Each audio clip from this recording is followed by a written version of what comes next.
Good evening, welcome to Carrow Road. Not the conventional way to start a Matchday vlog. I accept being pulled up on the gantry for someone who doesn't like heights. That was a bit of a culture shock to go up there. A different perspective of Carrow Road though, which was nice. Big game of course tonight, Norwich City hosting high-flying Leicester City in the Premier League. It does feel like they're drinking by the door rather than the last chance saloon. And if they can't win tonight, it might feel like they're just getting shoved out of it a little bit, especially given a variety of all of their competitors essentially beyond Aston Villa play tomorrow and have an opportunity to reduce that gap or extend that gap rather on Norwich City. So tonight the task really is to ensure that we're heading into next week talking about either a 4 or a 7 point gap, which feels like damage limitation. After this game it will be 10 games to go in the Premier League, so an incredibly difficult task. Leicester City coming to Carrow Road, had an incredible season, perhaps find themselves a little bit out of form. No Jamie Vardy in their 18. However, for Norwich City, it was would Daniel Clark start Emi Buendia or not, and he has chosen to start him. So Norwich City supporters will be pleased about that. I'm just seeing him with a ball at his feet. He does look to have an extra spring in his step in the warm-up. Hopefully that translates to the performance on the pitch in about half an hour or so. It's going to be an incredibly difficult task for Norwich City tonight, but if they can win and they can get some points, they could, you never know, just lift the mood of the place. And if they can see results go in their favour tomorrow, then we could be talking about a 4 point gap heading to Bramall Lane. And as mad as it seems, then that is feasible to see a route out of, especially with back-to-back home games against Southampton and Everton coming up. For me, that is the point where Norwich City need to be looking from going into those home games with a gap of 4 points. Then they give themselves a real opportunity to try and pull themselves out of it. All of this, of course, is just talk unless Norwich City put in some action on the pitch. Incredibly difficult game under the lights at Carrow Road. The fans are going to be up for it. Let's hope the team are as well. And let's hope for a replica of what we saw at King Power Stadium, albeit with a better result.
Half-time here at Carrow Road, Norwich City 0, Leicester City 0. Been an interesting half. It's ebbed and flowed a little bit. Both teams have had passages of play, although Leicester did really tighten their grip on particularly that midfield area with about 20 minutes to go in that first half. Noticeable in the way they pressed.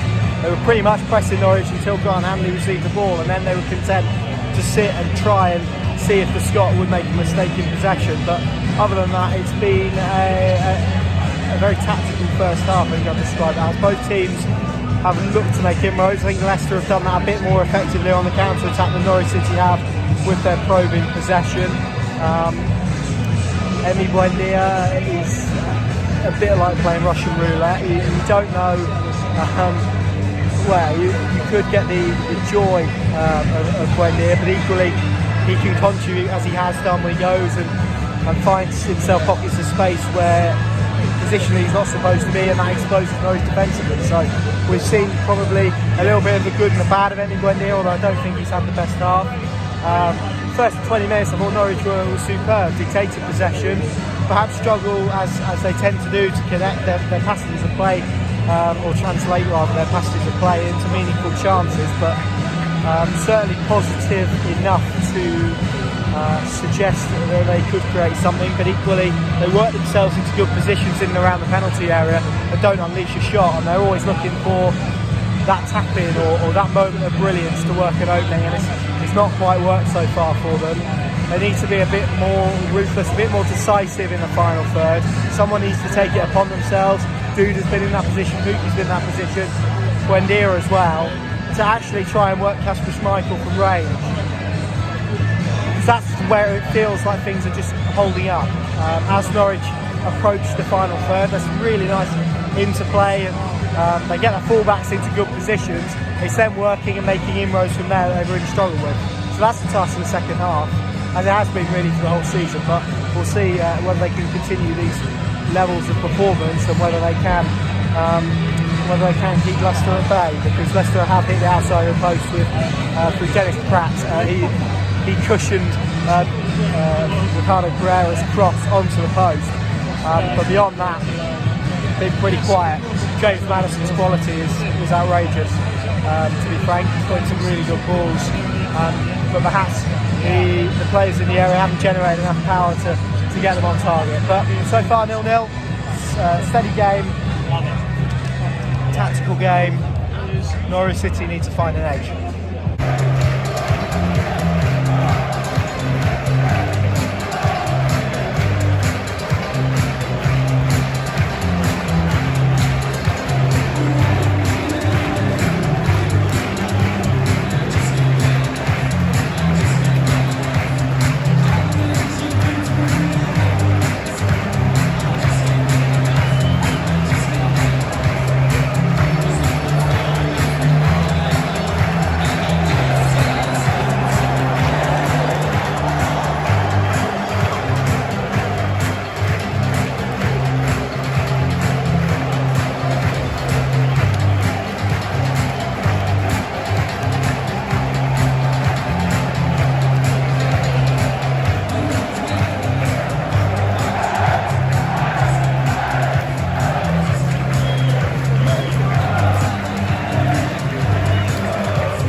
Hello, welcome to Carrow Road in the aftermath of Norwich City, a Norwich City win, believe it or not, but they have beaten high-flying Leicester City, third in the Premier League table. Norwich City have beaten them 1-0.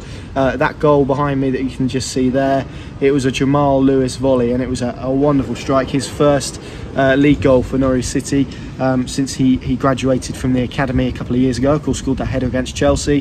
He does pick his moments to pop up with the goods, and it was a result that Norwich City really needed. And yes, it was dogged and it was hard fought, and they did, particularly after the goal, opt to be compact and soak up a lot of pressure. But ultimately, that's to be expected of a side who is sitting bottom of the league, who were 7 points adrift. That's now 4. And I said in my opening remarks, if Norwich City can get to back-to-back home games against Southampton and Everton, with the gap being 4 points, then they give themselves a wonderful opportunity to have a real shot at achieve something real special. And sometimes, as a football fan, you have to think, what if? You have to think, can they do it? And again, as I said, statistics, reality says no, but football doesn't work like that. Football isn't like that. It's impulsive, it's about emotions, and that is what was felt around Carrow Road. It was a little bit of hope again. And of course, it could all get crushed if they go to Sheffield United and get stuffed, which is feasible. But for me, this template and this game plan is something they need to hold on to. And admittedly, yes, Emi Buendia gets caught out of possession, but what he offers to Norwich City's attack is far greater to anything that we saw at Molineux, and far greater to anything we saw against Liverpool as well. He is a bit like playing Russian roulette, because you watch him and you have your heart in your mouth, but you sit on the edge of the seat because you genuinely believe he can make something happen. Of course, he does need to curve those areas of the game where he does leave his fullback isolated, and that does open Norwich City up a little bit defensively.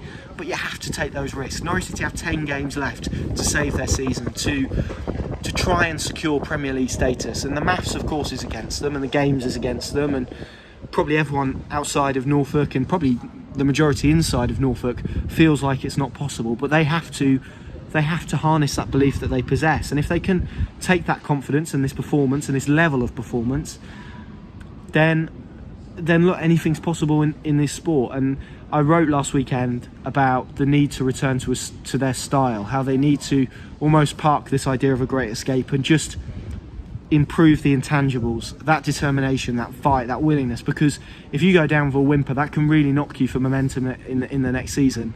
This was a Norwich City side who didn't look beaten, who didn't look like they had accepted relegation. And of course, we can't get too carried away over a 1-0 win, because it's all about the result that follows. And I think excitement really only grows if the results go in their favour tomorrow, and if they can go to Bramall Lane and get something, and get something genuine. Of course, we've got Tottenham in midweek with the FA Cup, which is another massive opportunity, another massive challenge for Norwich City, and one that they can go and enjoy because they've eased the pressure off themselves. And if they go to Bramall Lane and the points gap is 4, then replicate this performance. Take the game to Sheffield United, give them a bit of an arm wrestle, which they do engage in, but they're also a very, very good football inside, and Norwich City have to nullify them again. And you almost, Daniel Farke, for all the stick he's received in the last week, all the questions he's had thrown at them, called this absolutely right tonight. It was all about reducing the space in central areas for Leicester, nullifying the supply line to their front three, of course Vardilus, and they did that exceptionally well, I thought, for the most part. They did have Lady Luck on their side, which is a rare occasion. We haven't said that too often. When Ike and Acho curled in an exceptional goal, in fairness, after Ben Godfrey's error, but VAR showed it did clip his arm, and it did just clip his arm as well. And those fine margins often create confidence and allow confidence to breed. And as I've said, the great escape to a degree is secondary. It's about what they do on that grass, and it's about how they play on that grass, and really giving themselves a little bit of belief, and giving these fans a bit of belief as well. Because look, it was quiet inside Carrow Road. It was nervous for probably the first 60 minutes, but as soon as Norwich City scored, it felt like they had 27,000 men in their defensive half. They limited Leicester to very, very little, and it just goes to show that when everything pulls together and everything works in their favour, that they do possess enough. And that, again, is going to be the underlying frustration this season if they do go down, because people are going to go back to this game, and they're going to go back to games like this where they have played well, they have got a result, they have showed a little bit of quality in the final third. But can they do it consistently enough? They've got 10 games now to do it consistently and to also match that with getting results. And the formula that they've shown today isn't the exceptionally aesthetic style of play that we became accustomed to in the Championship last season. It isn't particularly free flowing. That's difficult to say on a Friday night, but it is effective, and it's about how they affect those key areas. It's about being solid defensively and keeping themselves in Premier League games, which, again, with the exception of Molineux, they've done better in recent weeks. It's about providing a little bit of quality in the final third. Well, that's Emi Buendia. That's what he provides. And yes, he can give the ball away. And yes, he can be a bit petulant. But everything he offered Norwich City tonight really did aid their attacking play. And it did seem to raise the tempo when he got the ball. In the second half, I felt he used it better. He got about better. He was better in his defensive phases of play. And this isn't just because Emi Buendia has come into the side. This felt very balanced. This felt like a very balanced Norwich City display. A very balanced performance. You had Tetty and McLean working in tandem. They solidified in front of the back four. They reduced the space to central areas. I thought Maddison was nullified tonight, and they did really well against those midfield players. Chowdhury was non-existent, I felt, for the most part. And then really it's about how you impose yourself in attacking phases. Can you take an opportunity? And it looked like it was going to be another one of them nights when Andre Duda had the goal at his mercy, seemingly, and opted to strike it straight at Kasper Schmeichel. But they found a way, and it was a sublime strike. And moments like that can kickstart funny things. And this is why we all love football, because one week you can be out of it, you can be sunk, you can be dead and buried, and then the very next you respond with a performance and a result like that.